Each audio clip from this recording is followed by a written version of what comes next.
धरती अरबों साल पुरानी, उसके सीने में छिपे राज, और उन्हीं राजों में से एक है चांदी। वह धातु जिसने साम्राज्य बनाए, व्यापार बदला, और आज भी हमारी तकनीक, हमारी अर्थव्यवस्था और हमारे जीवन को रोशन करती है। लेकिन सवाल यह है, यह चांदी आखिर मिलती कहाँ है? कैसे खोजते हैं वह पत्थर जो करोड़ों सालों से अंधेरे में छिपा हुआ है? और कैसे बदलता है एक कठोर पत्थर चमकती हुई शुद्ध चांदी में?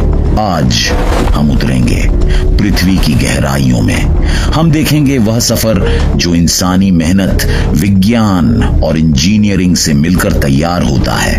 यह है चांदी का जन्म। चांदी आसानी से मिलने वाली धातु नहीं है। यह किसी खजाने की तरह धरती की गहरी परतों में छिपकर रहती है।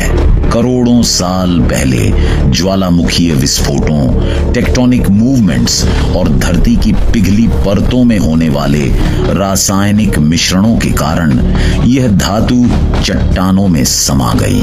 जब पिघली हुई मैग्मा ठंडी हुई तो धातुएं धीरे धीरे खनिजों के रूप में जमने लगी।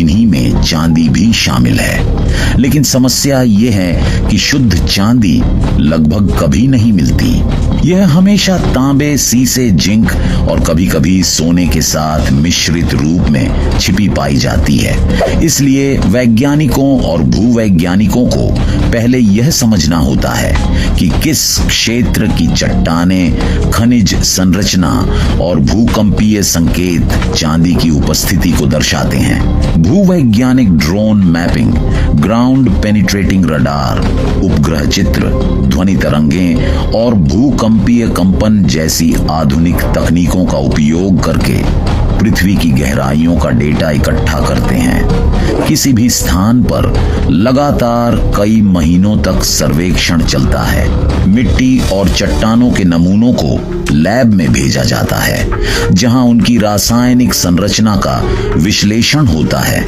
अगर किसी स्थान पर चांदी की मात्रा आर्थिक रूप से लाभदायक पाई जाती है तो उस स्थान को सिल्वर डिपॉजिट घोषित किया जाता है। यही वह क्षण होता है जब धरती की गहराई में छिपी चांदी इंसानों से मिलने की पहली पुकार देती है। पृथ्वी की गहराई में संभावित चांदी के संकेत मिलने के बाद अगला महत्वपूर्ण चरण आता है, ड्रिलिंग एंड सैंपलिंग। यह वह क्षण है जब विज्ञान और इंजीनियरिंग हाथ में हाथ डालकर यह तय करते हैं कि जमीन के नीचे वास्तव में क्या छिपा है। विशाल ड्रिल मशीनें जमीन में गहरे छेद करती हैं। ये ड्रिल 200 से लेकर 1000 मीटर तक नीचे जाकर चट्टानों के कोर सैंपल निकालती हैं। इन कोर में मौजूद धातुएं यह बताती हैं कि चांदी कितनी मात्रा में है और क्या यहां खनन करना आर्थिक दृष्टि से व्यावहारिक होगा। सैंपलिंग महीनों चलती है क्योंकि हर मीटर पर चट्टान की प्रकृति बदल सकती है। अगर जांच में पता चलता है कि यहां चांदी की पर्याप्त मात्रा है तो माइनिंग कंपनी एक विशाल योजना बनाती है। इसमें सुरक्षा, पर्यावरण, मशीनरी, श्रमिकों की व्यवस्था और खदान डिजाइन शामिल होता है। इस दौरान इंजीनियर इलाके का 3D मॉडल तैयार करते हैं, जहां दिखाया जाता है कि सुरंगें कहां बनेंगी, गड्ढे कितने बड़े होंगे और पत्थर किस दिशा से निकाले जाएंगे।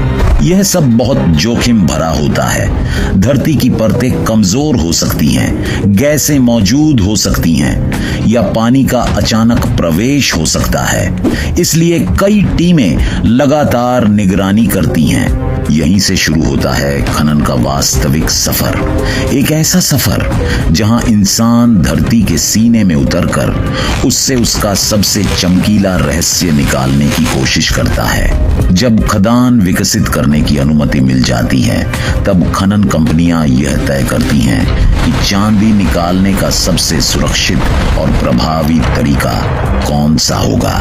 इसके 2 प्रमुख तरीके हैं, अंडरग्राउंड माइनिंग और ओपन पिट माइनिंग। 1. अंडरग्राउंड माइनिंग, यह तरीका तब इस्तेमाल होता है जब चांदी गहराई में मिली हो। विशेष लिफ्टों और सुरंगों के माध्यम से खनिक नीचे उतरते हैं। सैकड़ों टन चट्टानों को विस्फोटक द्वारा तोड़ा जाता है। धातु को ढेरों सुरंगों से ट्रकों और कन्वेयर बेल्ट के द्वारा बाहर लाया जाता है। यह खतरनाक भी होता है।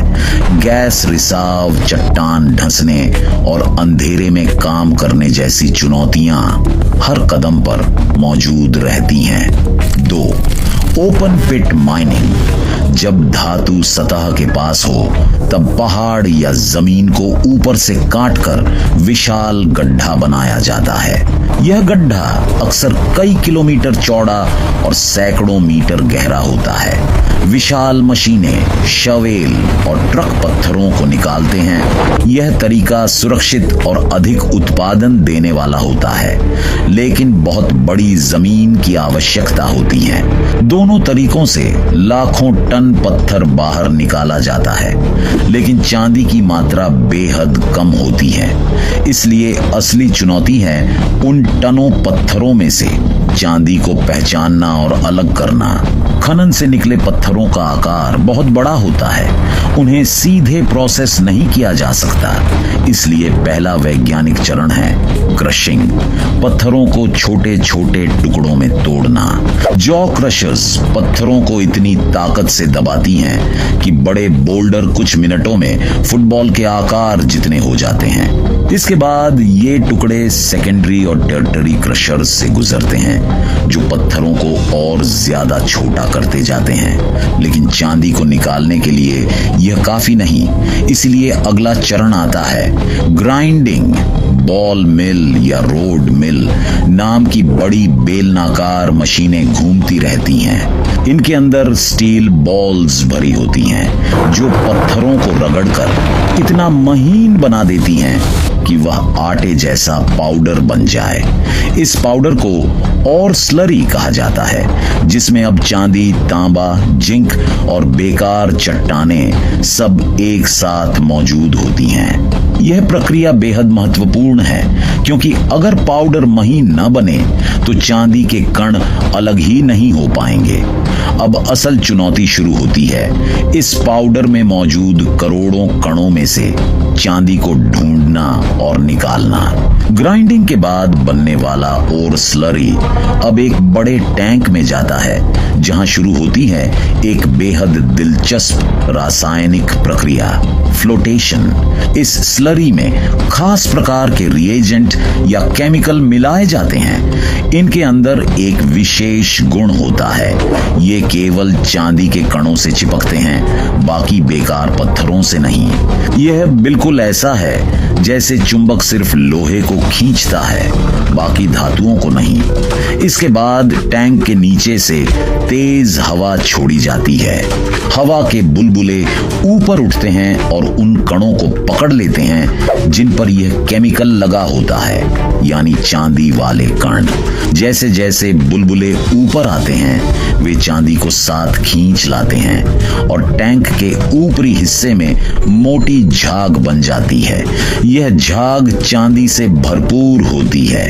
इस झाग को फ्रॉथ कंसंट्रेट कहा जाता है और उसे ऊपर से निकाल लिया जाता है। अब बेकार चट्टानें नीचे छूट जाती हैं। फ्लोटेशन एक बेहद वैज्ञानिक और प्रभावी तरीका है, जिससे चांदी को अन्य धातुओं और पत्थरों से अलग किया जाता है। लेकिन अगर चांदी की मात्रा बहुत कम हो या फ्लोटेशन से सारी चांदी न निकले, तो अगली प्रक्रिया का सहारा लेना पड़ता है, जो दुनिया भर में सबसे खतरनाक लेकिन सबसे शक्तिशाली तकनीकों में से एक है, साइनाइड लीचिंग। जब चांदी बहुत कम मात्रा में हो या फ्लोटेशन प्रक्रिया पर्याप्त न हो, तब खनन उद्योग एक अत्यंत शक्तिशाली तरीका अपनाता है, साइनाइड लीचिंग।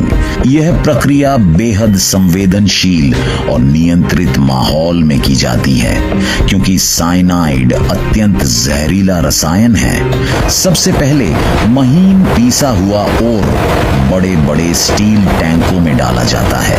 इन टैंकों में पतला साइनाइड सॉल्यूशन मिलाया जाता है। साइनाइड चांदी और सोने जैसी कीमती धातुओं को घोल देता है, लेकिन बाकी चट्टानों को प्रभावित नहीं करता। यह ऐसा है मानो सैकड़ों कणों की भीड़ में से केवल धातुओं को चुनकर पानी में घुला दे। कुछ घंटों में चांदी इस घोल में पूरी तरह घुल जाती है। अब अगली चुनौती है इसे घोल से वापस ठोस रूप में लाना। इसके लिए जिंक डस्ट मिलाया जाता है। जिंक चांदी से ज्यादा रिएक्टिव होता है, इसलिए वह चांदी को घोल से बाहर धकेल देता है और चांदी बारीक दाने के रूप में नीचे बैठने लगती है। इसे सिल्वर प्रेसिपिटेट कहा जाता है, लेकिन यह चांदी अब भी कच्ची है। इसमें सीसा, तांबा, जिंक और अन्य अशुद्धियां मौजूद रहती हैं। इसीलिए इसे 99.9% तक शुद्ध करने के लिए अगली प्रक्रिया शुरू होती है, स्मेल्टिंग। साइनाइड लीचिंग के बाद जिस कच्ची चांदी को प्राप्त किया जाता है वह अभी अशुद्धियों से भरी होती है। इसे शुद्ध करने की पहली प्रक्रिया है स्मेल्टिंग, यानी धातुओं को आग में पिघलाना। सबसे पहले सिल्वर प्रिसिपिटेट को 1000 डिग्री सेल्सियस से भी अधिक तापमान वाली भट्टियों में डाला जाता है। तेज गर्मी के कारण चांदी पिघलने लगती है और उसके साथ साथ मौजूद हल्की अशुद्धियां ऊपर आकर झाग जैसी परत बनाती हैं, जिसे स्लैग कहा जाता है। इस स्लैग को लगातार हटाया जाता है ताकि धातु शुद्ध होती जाए। पिघली हुई धातु एक चमकती हुई नदी की तरह भट्टी से सांचों में बहाई जाती है। ये सांचे इनगोट्स यानी चांदी सोने की ईंटें बनाते हैं। इस मिश्रित धातु को कहते हैं डोरे बुलियन।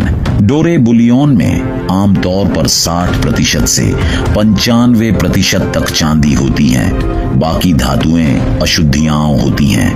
अब इस धातु को 99.99% तक शुद्ध करने के लिए अंतिम और सबसे उन्नत तकनीक अपनाई जाती है, इलेक्ट्रोलाइटिक रिफाइनिंग। डोरे बुलियन अब रिफाइनिंग प्लांट के सबसे उन्नत सेक्शन में पहुंचता है, इलेक्ट्रोलिटिक रिफाइनिंग सेल। यहां बिजली और रसायन मिलकर चांदी को लगभग 100% शुद्ध बना देते हैं। टैंक में एक विशेष प्रकार का अम्लीय इलेक्ट्रोलाइट सॉल्यूशन भरा जाता है। इसके भीतर 2 प्लेटें लगाई जाती हैं, अनोड डोरे बुलियन की अशुद्ध चांदी, कैथोड एक पतली प्लेट जिसमें जमा होगी शुद्ध चांदी।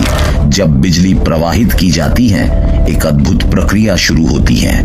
अनोडे धीरे धीरे घुलने लगता है और चांदी के परमाणु इलेक्ट्रोलाइट में घूमते हुए कैथोड की ओर आकर्षित होते हैं। वहां जाकर वे एक परत बनाते हैं, शुद्ध चमकदार 99.99% चांदी की परत। इस दौरान सोना और प्लैटिनम जैसी धातुएं नीचे कीचड़ की तरह जमा होती हैं, जिन्हें बाद में अलग से प्रोसेस किया जाता है। कुछ दिनों के बाद कैथोड को बाहर निकाला जाता है और उस पर जमा होती है लगभग शुद्ध चांदी। इस चांदी को पिघलाकर विभिन्न आकारों में ढाला जाता है, इंगट, दाने, प्लेट, सिक्के या औद्योगिक उपयोग के बाहर।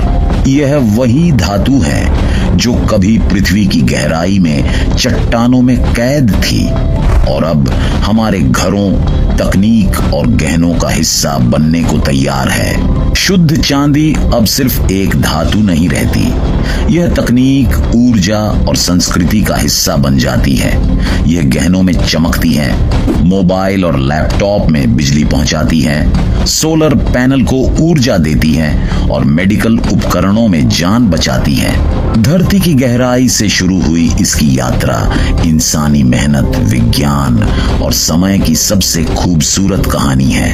हर चमक अपने अंदर करोड़ों सालों की तपिश समेटे हुए है। दोस्तों, चांदी का यह सफर केवल एक धातु की कहानी नहीं, यह इंसान की जिज्ञासा, साहस और विज्ञान की जीत की कहानी है। अगर आपको यह यात्रा रोचक, ज्ञानवर्धक और प्रेरणादायक लगी तो इस वीडियो को लाइक जरूर करें, अपने दोस्तों व परिवार के साथ शेयर करें और ऐसे ही अद्भुत डॉक्यूमेंट्री देखने के लिए हमारे चैनल को सब्सक्राइब करना ना भूलें।